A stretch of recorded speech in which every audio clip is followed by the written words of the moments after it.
હરે કૃષ્ણ. હરે કૃષ્ણ. એમ કે 4 યુગ વીતી ગયા કે સત્ય ચોથો યુગ અત્યારે એમ ચાલુ, એમ નથી કે સતયુગ, ત્રેતા, દ્વાપર અને કલયુગ. તો આ પહેલી વખત એમ કે કલયુગ ચાલુ.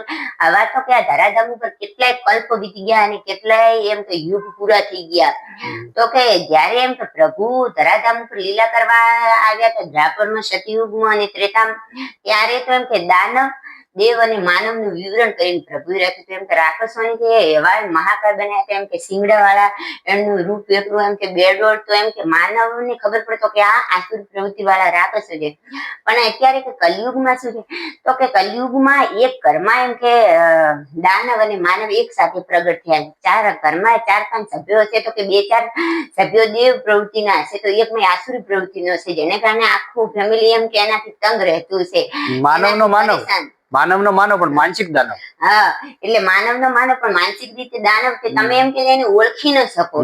તો કે અત્યારે કલયુગમાં પ્રભુ ભક્તિ નો વિરુદ્ધ ગુણ કરે, ધાર્મિક કાર્યનો વિરુદ્ધ ગુણ કરે, સત કાર્યનો વિરુદ્ધ ગુણ કરે, તો અમને એમ કે વગર સિંહના રાક્ષસો કહીએ તો પણ ચાલે. તો કે જે આસુરી પ્રવૃત્તિના અત્યારે જે માણસો છે કલયુગમાં, એ તમારી પ્રભુ ભક્તિનો વિરુદ્ધ કરે. તો પ્રભુ ભક્તિનો જયારે એમ કે વિરુદ્ધ કરે તો ભક્તને એમ કે ક્યારેય ચિંતા નથી થતી. એની કોઈ નિંદા કરે તો એને તો ખબર છે કે અહીં કઈ મારું નથી, પદ, પ્રતિષ્ઠા અને પૈસા તો કઈ ધરાધામ ઉપરથી મળ્યા છે ને અહીં જ રહી જવાને.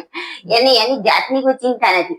અને ભક્તના વિચારો કેટલા સંકુચિત નથી હોતા કે એમ કોઈ એને કે એને ખોટું લાગી જાય. એ તો એમ કે એવી જ ભાવના રાખે કે વસુદેવ કુટુંબ, સર્વ વિશ્વ એમ કે મારું એક કુટુંબ છે, સમજતા કે ભાઈ બહેન છે, મારા માતા પિતા છે, ગુરુ છે, સંત છે, એમ કે શ્રી ભગવાનના ચરણોમાં સમર્પિત કર્યો. એને તો એમ કે ભક્તે તો એના જીવનની એમ કે ડોર ભગવાનના ચરણોમાં સમર્પિત કરી નાખી કે મારે તું અને તારે તું. પણ ક્યારે એમ કે ખોટો કોઈ એમ કે ખોટી અફવા ફેલાવે ને એવું કે છે કે જયારે ભક્તિ એક પાખંડ છે, ભક્તિ કોઈ પાખંડ ભક્તિને બતાવે ત્યારે ભક્તને એમ નથી લાગતું મારી નિંદા કરે. ત્યારે તો એની દ્રષ્ટિ તો એના સ્વામી ઉપર જાય છે, એટલે કે ભગવાન ઉપર જાય છે કે મારા પ્રભુની જે ભક્તિ છે એને કોઈ પાખંડ બતાવે છે. ત્યારે ભગવાને એમ કે ભક્તમાલમાં નાભાજી મહારાજે કીધું છે કે ભક્તને ક્યારે એમ કે પાછળ ફરીને જોવાનું નથી અને જવાબ આપવાનો નથી. ભગવાને કીધું છે કે તું પાછળ ફરીને જોઈશ અને જવાબ આપીશ તો કે તારા જવાબમાં અવાજ હશે, પણ હું કે પાછળ ફરીને જયારે હું જવાબ આપીશ ત્યારે કે મારામાં અવાજમાં જવાબ નહીં હોય, પણ હું એને એવો પાઠ ભણાવીશ કે આખી જિંદગી એને યાદ રહેશે.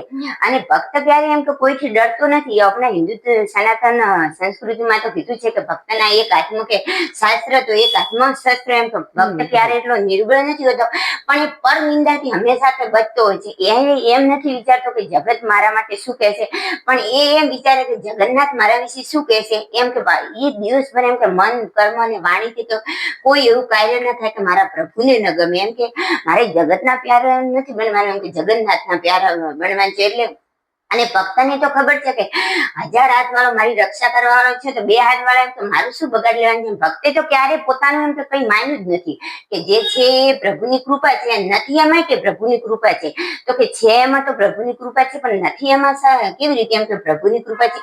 તો કે આપણે તો ભગવાન જોડે જઈએ તો ભગવાનને પ્રાર્થના કરીને ગમે તેમ માગી લઈએ છીએ, પણ આપણે આપણા એમ તો વર્તમાનને જાણીએ છીએ, આપણા ભવિષ્યને આપણે જાણતા નથી. તો ભક્ત તો પ્રભુને એ જ પ્રાર્થના કરે છે કે હું તો કે અબોધ છું, અજ્ઞાની છું, તારી પાસે એમ કે કુછ બી એમ કે માગી બધું એમ કે માગી લઉં, પણ મારા માટે જે હિતમાં હોય એ જ કે તું પ્રભુ એમ કે આપજે. એટલે ભક્તના જીવન એની દોર જેમ કે પ્રભુના હાથમાં એમ કે હોય છે કે મારે તું અને તારે તું. હું તો કે તારો છું અને તારો જ બનીને રહીશ. એમ કે કોઈના બીજાની દાસ્તા મને સ્વીકાર નથી. હરે કૃષ્ણ, હરે રામ. હરે કૃષ્ણ, હરે રામ.